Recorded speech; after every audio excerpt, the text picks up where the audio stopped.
Giornale radio del Veneto.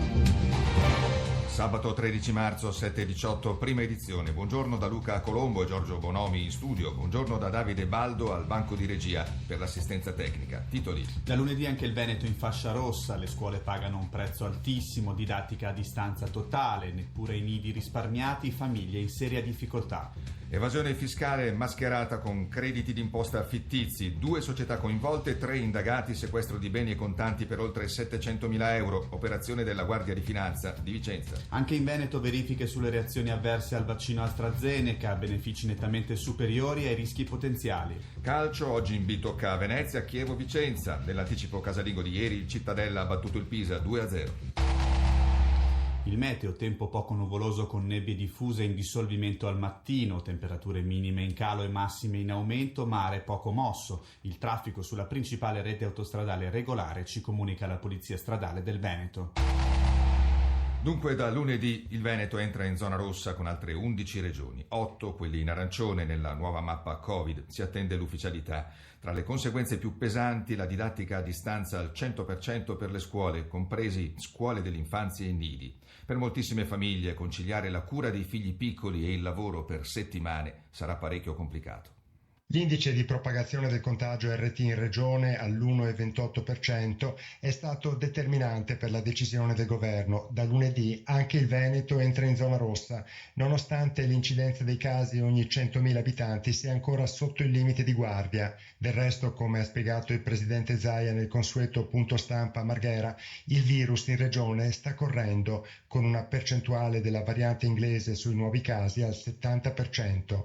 Fra le conseguenze del cambio di colore della regione ci sarà la didattica a distanza al 100% per le scuole di ogni ordine e grado. Il presidente del Veneto ha chiesto al governo particolare attenzione al tema congedi parentali e sostegno per babysitter, misure, ha detto Zaia, che dovrebbero essere automatiche. Sul fronte vaccinazioni, siglato l'accordo fra Regione Veneto e sindacati di categoria per la partecipazione dei medici di medicina generale alla campagna vaccinale anti-Covid, mentre associazioni degli imprenditori e sindacati si sono detti disponibili ad aprire la strada alle somministrazioni di vaccino anche nelle aziende. Venezia, Andrea Rostini, TGR Veneto. Nei territori in zona rossa i negozi e non solo dovranno chiudere, tranne quelli che offrono servizi indispensabili. Sentiamo.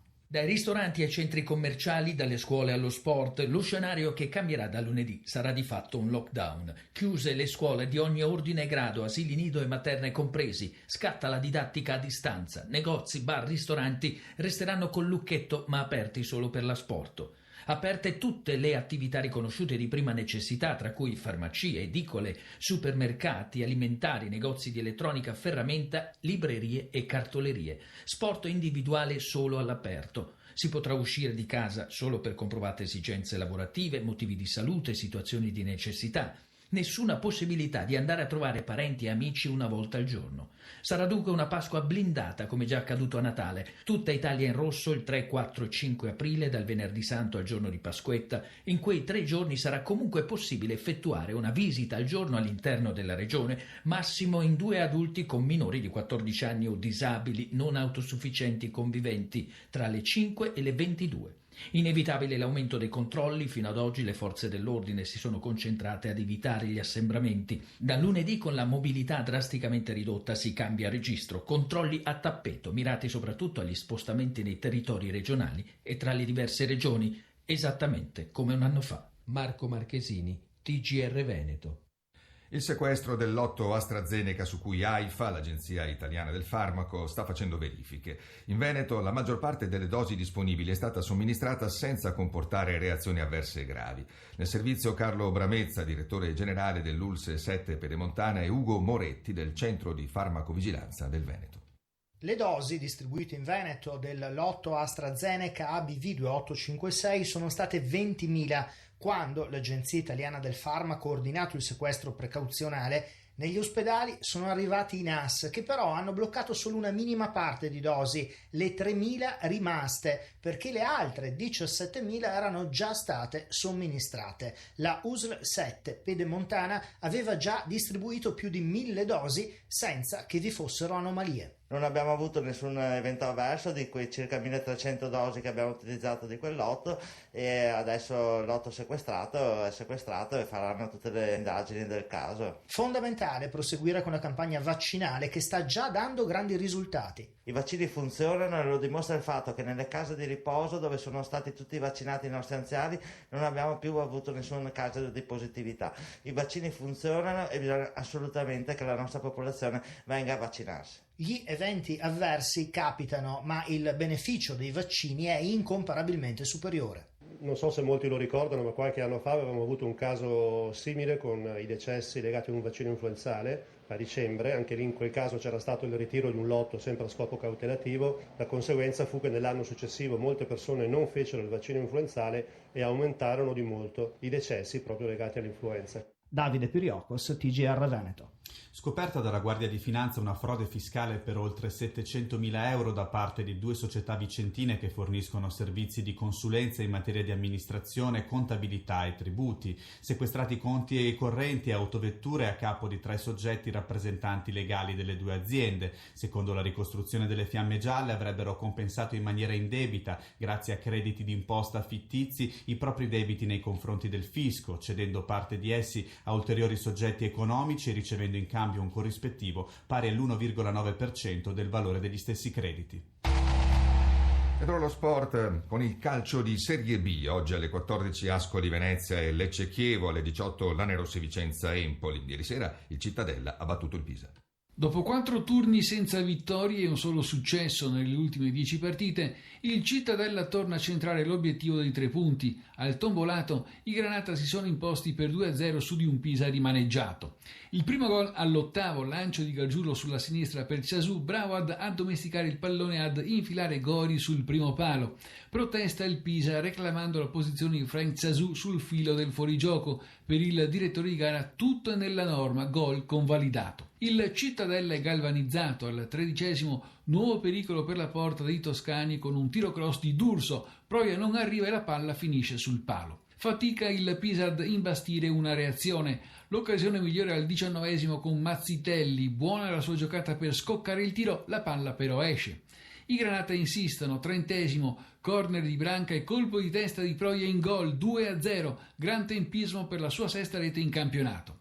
Al 38° Proia assapora solo per un attimo il gusto della doppietta dopo un rimpallo che ha visto protagonista Ciasù lanciato in una incursione. L'attaccante Granata però era scattato in fuorigioco.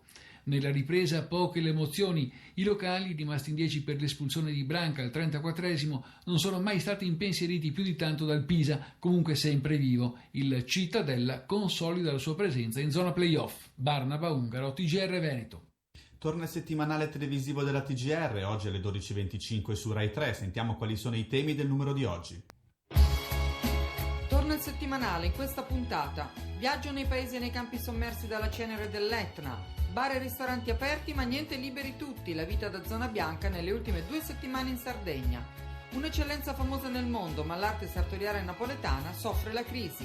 Nelle agenzie di viaggio di Milano che resistono, i pacchetti e i costi per i viaggi che verranno. Il caseificio del Ragusano dove i casari hanno tutti meno di 30 anni. Le Fiamme Gialle e i 100 anni del loro comparto atletica leggera. In Valtellina un collezionista di vecchi modelli di Fresaneve. Oggi nel settimanale 12.25 Rai 3.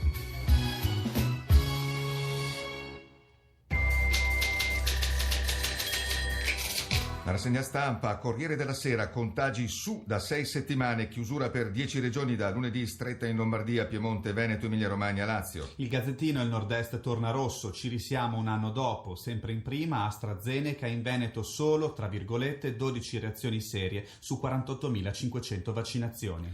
Anche il Corriere del Veneto su AstraZeneca, la regione vaccino sicuro, reazioni avverse 349 lievi. Il Gazzettino, Treviso, vaccini agli insegnanti, 3.000 disdette. Ancora il Gazzettino, Padova, ULSS 6, vaccinati in 7.453 con il lotto sotto inchiesta, medici di base subissati di telefonate ma nessuna rinuncia. Sempre il Corriere del Veneto titola sulle ripercussioni familiari della didattica a distanza totale, i rossi di Mestre e il puzzle della DAD, 6 computer per 10 figli e all'inizio il PC era uno solo. solo. Il Mattino di Padova, DAD totale, parla il provveditore, ovvero il direttore dell'ufficio scolastico provinciale Roberto Natale. Noi rigorosi nei controlli, così è un danno per gli alunni. E poi AstraZeneca, i NAS dei carabinieri sequestrano 450 flaconi. L'Arena lotta alle baby gang, controlli in centro e dossier alla procura. E poi la fotonotizia, in ospedale stampanti 3D per replicare organi umani. Nuova frontiera tecnologica all'Università di Verona.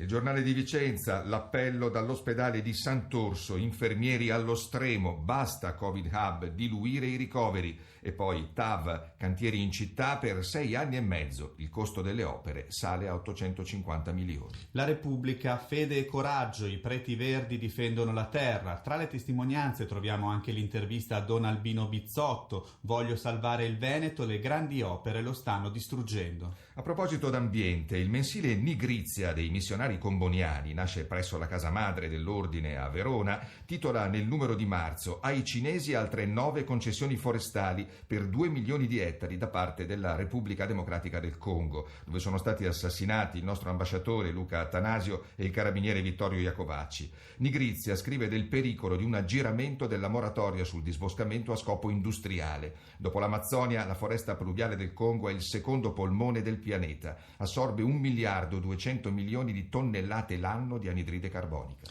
La Nuova di Venezia e Mestre, 60.000 bricole vaganti in laguna, navigazione pericolosa. Il Gazzettino infine, Belluno, gestire il Nuvolau è un atto di dedizione alla montagna. Parla Emma Menardi, 27 anni, vincitrice del bando CAI per il rifugio più antico d'Ampezzo. Ed è tutto per questa prima edizione del GR Veneto. Vi salutano Luca Colombo e Giorgio Bonomi in studio con Davide Baldo al banco di regia. Buona giornata.